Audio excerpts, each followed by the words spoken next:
जिस तरीके से हुंकार भरी और कहा कि लोकसभा में टीएमसी हाफ हो गई थी और इस बार पूरी तरह साफ हो जाएगी।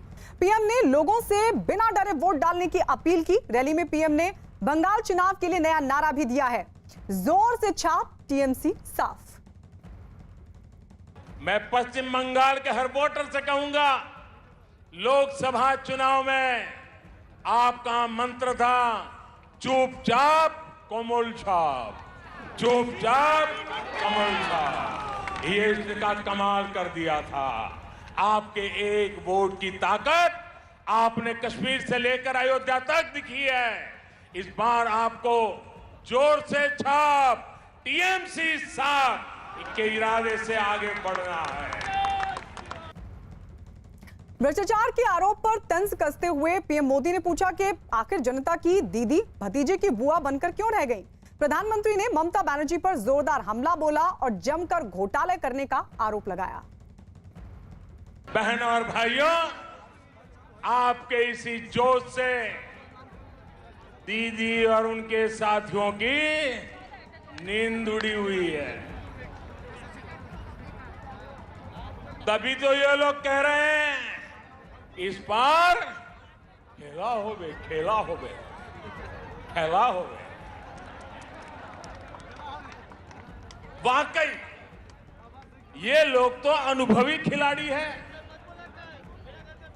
ये खूब खेलना जानते हैं, इन्होंने खूब खेला भी है। कौन से खेल बाकी छोड़ा है आपने? कितने ही घोटाले करके बंगाल के गरीबों को लूटा गया है, बंगाल की संपदा को लूटा गया है। आपने क्या बाकी छोड़ा है? यहां तो अम्फान पीड़ितों के लिए भेजी गई राहत भी लूट ली गई।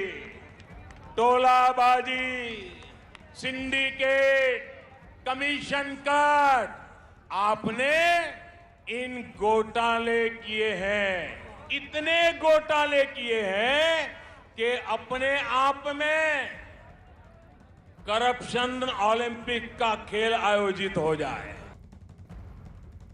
अरुण लगातार हमारे साथ बने हुए हैं। अरुण, जिस तरीके से कल प्रधानमंत्री नरेंद्र मोदी ने एक बड़ी रैली की, जन समूह जो देखने को मिला, आप लगातार वहां पर अपनी पूरी टीम के साथ मौजूद थे, जिस तरीके का पूरा जन समर्थन देखने को मिला इस रैली में, और दावे के साथ, जीत के दावे के साथ जनता को भरोसे में भी प्रधानमंत्री नरेंद्र मोदी ने लिया और साथ ही मौजूदा सरकार को घेरने की कोशिश भी की। इन तमाम चीजों को लेकर, इन तमाम वारों को लेकर टीएमसी की कितनी टेंशन बढ़ती हुई दिखाई दी? देखिए, तृणमूल कांग्रेस अपने तरीके से जवाब दे रही है। जब प्रधानमंत्री की ब्रिगेड परेड ग्राउंड में रैली हो रही थी, उसी वक्त ममता बनर्जी जो तेल की कीमतें बढ़ रही हैं या पेट्रोलियम पदार्थों में डीजल पेट्रोल दोनों हैं, इसके अलावा रसोई गैस की जो कीमत बढ़ रही है, पूरे देश में खासतौर से जो महिला वोट बैंक है उसको लेकर के ममता बनर्जी ने कल वहां रैली भी की, पदयात्रा भी की और ये दिखाया। वहां पर खाली सिलेंडर लेकर के महिलाएं आई थीं, खुद मंच पर सिलेंडर की तस्वीर लगी थी। यानी प्रधानमंत्री यहां से हुंकार भर रहे थे तो ममता बनर्जी भी अपने तरीके से जवाब दे रही हैं। और बीजेपी की रणनीति ये है कि ममता बनर्जी को राष्ट्रवाद पर या हिंदुत्व का मुद्दा है उस पर घेरा जाए, जिस पर वो जवाब नहीं दे पाए। उसकी वजह थी कि कल आपने अगर ब्रिगेड परेड ग्राउंड में देखा होगा रैली का रंग, तो वहां पर प्रभु श्री राम की कितनी तस्वीरें, जय श्री राम के नारे और हनुमान की कितनी तस्वीरें। तो एक तरह से ये जो पूरा पोल कैंपेन अब होने वाला है बीजेपी की तरफ से, बहुत आक्रामक होने वाला है और वो हिंदुत्व की और राष्ट्रवाद की पिच पर होने वाला है, जहां पर ममता बनर्जी कमजोर पड़ती हैं, क्योंकि उनका एक बड़ा वोट बैंक जो है अल्पसंख्यक वोट बैंक है और इसीलिए बीजेपी को हमला करने का पूरा मौका उनके ऊपर मिलता है। वो चूंकि कहती है अपने दर्शकों को एक बार बता दें कि ममता बनर्जी ने सिलीगुड़ी में 4 किलोमीटर लंबा रोड शो कर एलपीजी सिलेंडर की बढ़ती कीमतों पर सरकार को घेरने की कोशिश की। इस रोड शो के बहाने ममता की कोशिश बढ़ती महंगाई को मुद्दा बनाना और सरकार को घेरना था। ममता बनर्जी ने रोड शो उस वक्त किया जब पीएम मोदी कोलकाता के ब्रिगेड मैदान में जनसभा को संबोधित कर रहे थे। सिलीगुड़ी में रोड शो के दौरान राज्य की सीएम ममता बनर्जी ने सोनार बांग्ला के बहाने केंद्र सरकार पर जमकर हमला किया। सोनार बांग्ला बनाएगा, बोलो दिल्ली को तो बेच दिया, दिल्ली का लाल किला को बेच दिया, कब ताजमहल को बेच देंगे, इंडियन रेलवे को बेच दिया, बीएसएनएल को बेच दिया,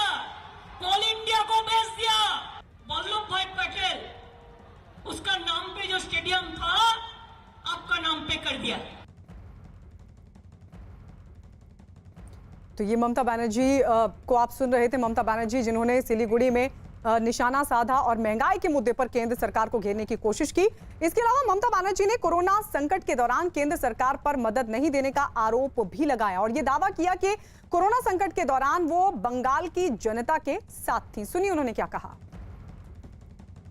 कोविड में इतना लोग मरा, इतना बड़ी प्रॉब्लम हुआ, एक दिन के लिए देखने नहीं आया।